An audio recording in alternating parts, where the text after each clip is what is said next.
All right, we're on the Monster Marsh tournament. We're in Monday's qualifying round in the rookie division. I'm in my low-level account, so I've got some Tour 4 clubs.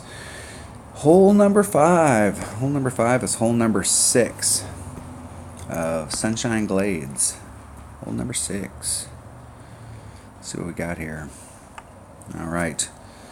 So my upper developed account, I'm really trying to get out into this area out here. But it's going to depend on which way the wind's blowing. And if the wind is blowing like this, and you're out and you can get out here with upper developed clubs and you're in your short iron range, then that means your second shot coming into the green, you've got the wind behind you, and this is awesome. Okay, awesome. If the wind is blowing like this, then, and you're out here, now you're hitting the second shot with a pure side wind. So if you can do the max overpower with a big ball and get out into this range, now you're in your long iron range. Now you've got the wind behind you here, and that shot is enhanced because the wind adjustment is pretty decent. It boils down to hitting perfect shot.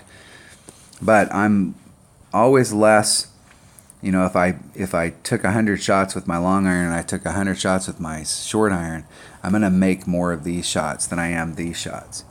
So the question is does that side wind affect your shot with your short iron to the point where it's worth being in your long iron with the wind behind you? So when you're in rookie, where we don't have as high a winds, you know, it can be debatable. When you're in pro or expert, or you're in masters, you definitely want to have the wind behind you. You know, if you come out here and you've got a 20-mile-per-hour wind, it is always good to have that wind going straight behind you. So this shot right here is a much better shot than trying to hit a short iron shot into the hole with a 20-mile-an-hour side wind. So wind plays a bigger factor as you go up in the tours. The other thing is that you can just lay it up right here, and then you can get on and not take any risk at all, just like you do when you're playing one-on-one. So if you got lower developed clubs, the deal is that you can go for this shot out here, which takes overpower. You can go for this shot right here, which takes a little bit overpower, just depending on your clubs. And you can put this par 5 at risk, or you can come out here and lay up and then go for it and get on in 2 and get your eagle and move on. So I'm going to explore this shot, and if I don't like this shot, I'm going to just lay it up just like I would in one-on-one. But what I want to do is bring a bigger ball. Lower developed clubs, less distance, you got to bring a bigger ball. One of the things is that this bag right here, my accurate bag, I'm laying up. If I lay up on that island, that's the one. Not that it would come into play. If you hit the extra mile shot and you do the one over on either side, the left or the right, your wood is not going to come into play if you make it. But I definitely want to bring a bigger ball. I'm going to start off just because I want to see what my extra mile looks like on the island to the right. And if I don't like that, then I'm just going to switch to my QB and just do a layup shot. Man, I'm working on clubs in this bag.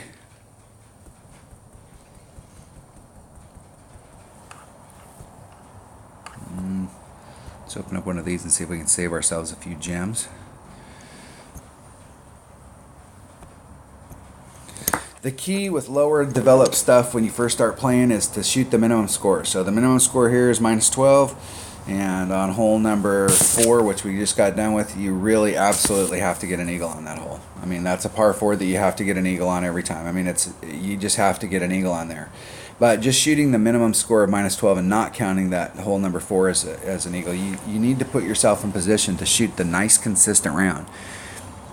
If you're coming out and you're not shooting a -12 with your eyes closed, then you need to work on your base game just to shoot the minimum score so that you've got that down, and then you can go from there. But if you can't, you know, if you're, you know, let's say you go on a hole and you pick up an eagle, but on the very next hole you drop the shot and you end up getting a par instead of a birdie. That eagle, you know, that eagle didn't help you. You've got to be able to hold on to any shot that you pick up. If you pick up a shot, you need to hold on to it, and you need to have 100% confidence that you're going to be able to hold on to that shot.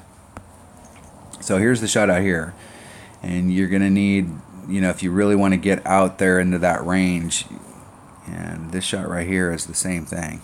So I'm going to switch. I don't really want to. I want to play the minimum score here to give myself great finishes.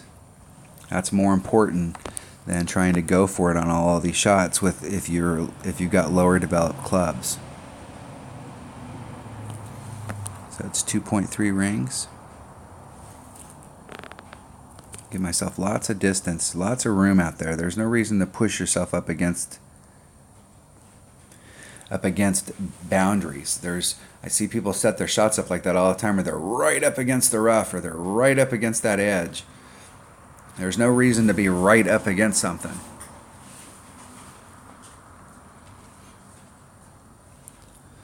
Just toss your ball out there.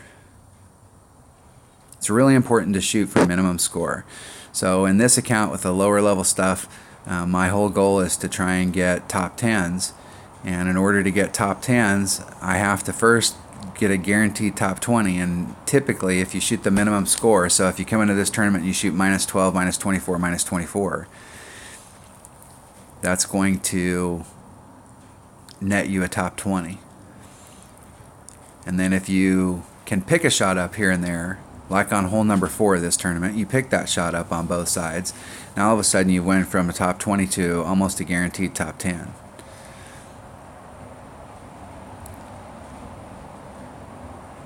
I see people coming out from the very beginning and they're trying to pick up all these shots because they think they need to pick up all these shots, and they're getting risky, and then they're dropping shots. You don't need to pick up that many shots to be up towards the top. Typically the difference between a top 10 and a top 3 finish is just a shot or two. A couple backspin. Just trying to feed it up there. I'm going right at it.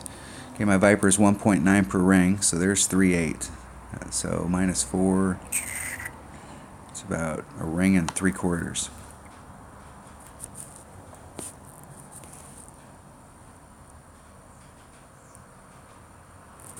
And hit it great to the left. Great to the left. See if I have my distance right. I was off on distance.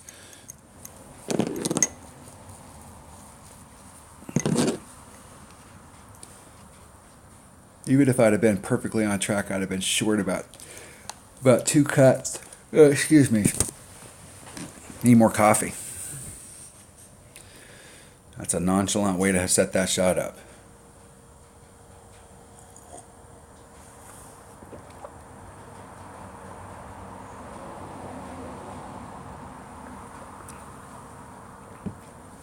You see how high they hit up on the flagpole?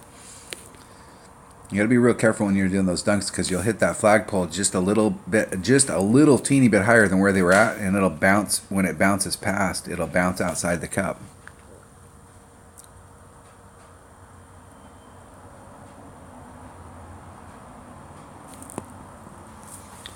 Eagle.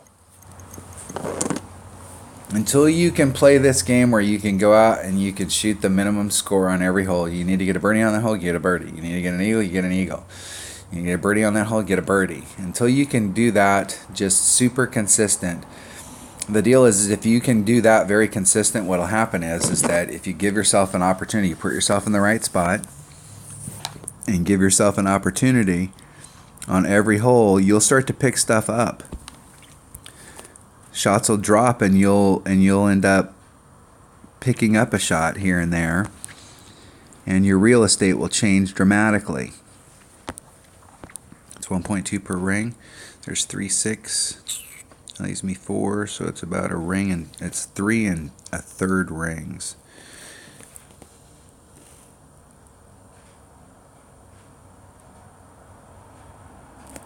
And hit it great to the right again. I haven't hit a perfect shot, I don't think, all day. Other than maybe some putts. So So I've been working on distance today. I know the very first time I shot this, this is hole number 1, I put on about 2 backspin. It was a little short, so I dropped it down to 1.5. So I like my distance there.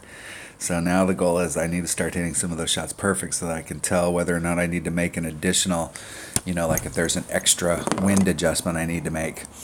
I'm just doing a max wind adjustment with my backbone, which is 1.2 per ring.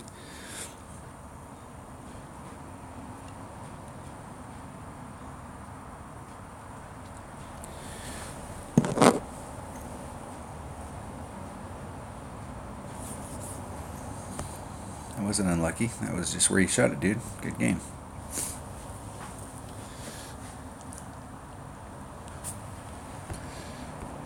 Good luck in the tournament.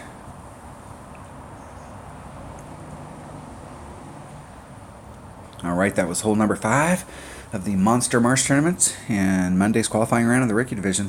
Thanks for watching.